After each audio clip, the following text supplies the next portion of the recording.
The views expressed on the Nova Society are those of the panelists and guests and do not necessarily reflect the views or opinions of the Phoenix Research Institute or any institution which any panel member is associated. Reproduction or dissemination, other than for the purpose of education or information without the express written permission of the Phoenix Research Institute or Nova Society Media, is strictly prohibited. We'd like to welcome everyone back to the Nova Society, and today Brooklyn brings up a case that is very interesting to us, the case of Mahmoud Khalil, the young man from Columbia University who was disappeared and has been imprisoned without charge. So let's listen in. Last one, Brooke, what do you got? What about this young man? I'm so sorry, I cannot remember his name. The green card holder who's married to an American who has a baby on the way. She's 8 months pregnant, Columbia student, and now the withholding of funds for to Columbia University, something like $400 million. And the USDA has also halted funds to the University of Maine system. And I'm not sure why, but they've halted funds to the University of Maine, and that gets back, Mark, to your point about Clemson. So I don't know what it is. And also there was pushback from the I think it was Georgetown, president of Georgetown. They were telling I don't somebody from the Trump administration, I don't remember who was telling Georgetown what to teach and not to teach DEI or not to have DEI, and the president said, "You don't tell us what to do.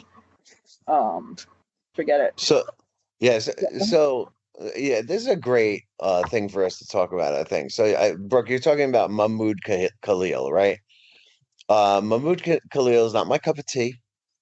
He is a leading pro-Palestinian activist. He organized protests at Columbia University that got very, very quickly out of hand. There are a lot of Jewish students at Columbia University. Many of them felt very unsafe and, in fact, were probably very unsafe. He did a lot of bad things, I think, when he was at Columbia, where he graduated. Although he hasn't gone to graduation, he's kind of hanging around to go to May graduation, I guess. And as you point out, he is, I believe, married with a 8-month pregnant wife. And he was basically disappeared over the weekend. And being disappeared always brings to my mind a part of Catch-22, the great book by Joseph Heller, which is, one of my cynical Bibles. And in that book, the main character, Yazarian, wakes up and there's a guy standing there, and the guy says, "We got your friend. We disappeared him. We got your pal." And he falls back asleep. He's been stabbed, so he's kind of going in and out of consciousness.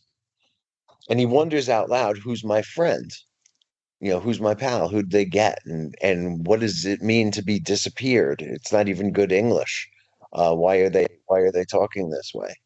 Well, we disappeared a guy. And as it turns out, he is in, or was in, Louisiana at a penitentiary that is now been repurposed as a detention facility, which is weasel word for penitentiary, for people who have not actually committed any crimes. Because as much as I dislike Khalil, he has not committed any crimes as far as I know. He is also a legal immigrant and a permanent resident with a green card of the United States. Now, this touches me personally, of course. My mother is an immigrant, did not become a green card holder until after I believe I was born, and did not become a U.S. citizen until I was like 6 or 7 years old. It always seems to me that people in general, not just citizens, deserve, under our constitutional system, due process. And that this young man was denied that due process. And that we don't just arrest people for no reason at all, or because we don't like what they say. I certainly don't like what he says. We don't arrest them and throw them into penitentiaries. We don't deny their family access to them. He didn't get a phone call. He didn't get a he didn't get his wife didn't know where he was. And it's why in the run up to the Trump administration, I focused so much attention. I think we did a whole segment on Tom Homan and his gang that couldn't shoot straight, right? These ICE agents who are running around out there looking for people to arrest, and they're not finding the numbers that Trump promised that they would find. They have gone way now away from looking for illegal immigrants with criminal records or who are in prison right now having committed crimes. Like the Laken Riley offender, right? Like that perpetrator should be serve his sentence here and be deported and left to the tender mercies of the Maduro government in Venezuela to deal with him. We are not seeing ICE focus on that at all. Instead, what we're seeing is the Khalils, and we're seeing actually there was another case which is even crazier. Becky Burke, who is a tourist from the UK. She's from Wales, and she was on a bike tour of the American Pacific Northwest and was detained in Tacoma, Washington in February and has been held ever since in a detention center because she can't get a hearing because Trump fired all the judges that do immigration hearings. So now Tom Homan and his gang that couldn't shoot straight are not just denying people their due process, but they're arresting tourists, which can't be good for the tourist trade. And I'll leave it there for you. Hopefully teed up. You are teed up. Yeah, you did tee up. I have to admit, I had to look up Becky Burke, and she is. There are actually two. She's an American basketball coach, but we're not talking about that one. We're talking about the. This is. If this doesn't worry you, these kinds of actions, then I don't know what would. Because we've always said, once they get everybody that they tell you you're supposed to be afraid of, they eventually start coming after you next. It's just they've always got somebody, and there's always something. The Khalil story is a very interesting story, and again, he hasn't broken a single law. He has acted within. They have rescinded his green card, is what they're saying. Okay, but there's a due process to doing that. Now, he just had a hearing in New York the other day, I think it was the other day, that basically the judge says you can't deport him until his attorneys and you guys, the government, comes in. We're going to have a talk about all this. But he's still being detained in Louisiana. And yeah, if this does not concern you as a citizen, because it obviously doesn't matter if you have a green card. It obviously doesn't matter if you have a visa like this poor Becky Burke, just riding her bike in the northwest. She's from England. I just don't get. And it always comes down to the same thing. What's the end game? It's like first they came for the tourists. Since I was not a tourist. That's right. That's exactly. I mean, that's exactly right. And you look at it, you go, "What in the name of gosh are we doing?" So, of course, I have not. Why have they detained her exactly? She crossed over into Canada and then back into the United States. And oh my God! Coming back into the United States. Oh my gosh! Gee, that sounds like a reason to. Your visa and come on, this is dumb. And here's the thing about it. Like, so apparently Pete Hegseth went on Fox. I think this was this morning, and he claimed that under Biden, 21 million illegal immigrants entered the United States, a year under Biden.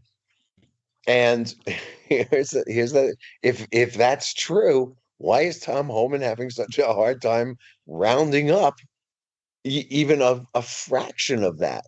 They just Yeah. don't seem to be getting the numbers that they expected to get there. And I do believe that they are literally victims of their own lying and echo chamber, creating the lie and echoing the lie and amplifying the lie. And they don't know what to do because they were lying, and now, like, they're facing the truth, and it's not nearly what they thought or said they thought it was. And Homan's in the news today because he came to Albany and he wanted to talk to them about, getting more cooperation from the state officials to turn over illegal immigrants to them. And he wasn't getting the cooperation that he wants to get from them under New York's Lake and Riley Act and other things. But here's the thing. Look, at this point, it's so early on in the process, you really shouldn't have any problems deporting hundreds of thousands of people, if not millions of people, the way, if the numbers are what you said they were, but they're not. You realize that over 4 years at 21 million people a year, that is what, over 80 million people, and our total population is about 370 million. They're talking like a third of the population of this entire country came in illegally under Biden. Yep. Okay.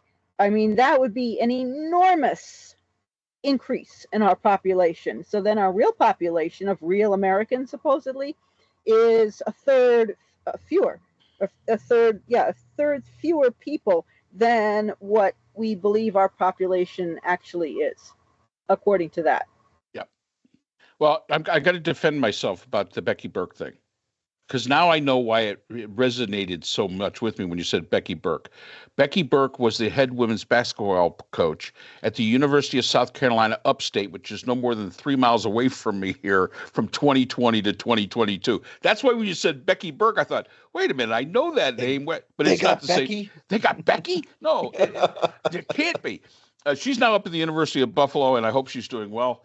Well, that's awful close to the Canadian border. It's awful. I mean, yeah, don't cross over, because we could have two Becky Burkes sitting around being, incarcerated. You know what the thing that surprises me with this so far, and it's a terrible thing to think of, that they have not brought out the FISA courts yet to work in conjunction with ICE. That they have just not gone to that extreme, those FISA courts, where you don't need warrants, where you don't need any of this. And again, just simply saying, well, it's terrorism, they're terrorists, this is national security, yada, yada, yada. I am very surprised that FISA courts have not been engaged in this process so far. So, well, don't you think they will be? I mean, at the moment, the FBI is busy investigating its own agents who were involved with the raid on Mar-a-Lago and January 6th. So maybe Kash Patel is busy refining his enemies list or something. But I would think eventually, yeah, because eventually, I mean, what do you both think that eventually they'll roll their way around to American citizens? Yeah, I mean, that feels like it's coming. Yeah, it does. It feels like it's coming. And like I said, the idea that they have yet to engage the FISA courts, these courts that are like the Star Chamber, where you don't need warrants, you don't need this, and the only thing is you need a suspicion, and it has to be about national security or terrorism or whatever, that somebody hasn't made the argument. Well, again, they're saying that we have Mexican gangs running states. I mean, I would think that would be something for the FISA courts, where you don't need those warrants, those pesky little things that the American judicial system requires you to have. And I'm surprised that one of these fanatics, MAGA fanatics, hasn't thought of, hey, we've got the perfect mechanism here. Clandestine, nobody could check on it. It's legal, whether we like it or whether we don't. Let's get the FISA courts to issue these warrants, to issue this stuff so that we can control this. And if they do that, remember, you won't even know if you're one of the ones being targeted, because that's the way the FISA courts work. Yeah. Well, I was just thinking that given Trump's and Musk's as well, neither one of them can tolerate any criticism. So I would think that it could be spun that anybody who criticizes anything is a national security risk. Well, that would be us. Yep, I know. Along with other podcasters. We might have to conduct this under the cones of silence. And anybody that doesn't know who the cones of silence are, go back to Get Smart. The cones of silence. Yep. All right, guys. Well, thank you to all our listeners, and please keep your questions coming. We will remain right where we are.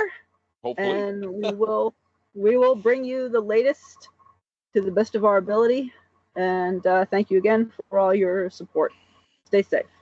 The Nova Society is a production of Nova Society Media, a division of the Phoenix Research Institute. We'd like to thank our production partners, Buzzsprout, who hosts the Nova Society, Audacity, our editing partners, Apple iTunes, the largest source of podcasts and music on the internet, Spotify, the most popular platform for the Nova Society, and iHeartRadio, your source for all things music and podcasting. The Nova Society is available on all of these and other quality platforms listed in our description. We'd also like to thank all of our listeners. Without your support, the Nova Society would not be possible. If you have a question or a comment, we can be reached at nova.society.podcast@gmail.com. So for Dr. Brooklyn Ann Weldon, Dr. Priscilla Hobbs, Dr. Scott Gershwer, and all of us here at the Nova Society, I'm Dr. Mark Bound. Remember, the true power in society is knowledge. Thanks for listening, and we will see you again next time. We'd like to thank our sponsor for this episode, the Journal of Interdisciplinary Conflict Science. The JCIS is an open journal for upcoming scholars. The JCIS is currently accepting article submissions on an ongoing basis. JCIS is a publication of Nova Works, a scholarly repository at Nova Southeastern University. A link to the journal is in our description.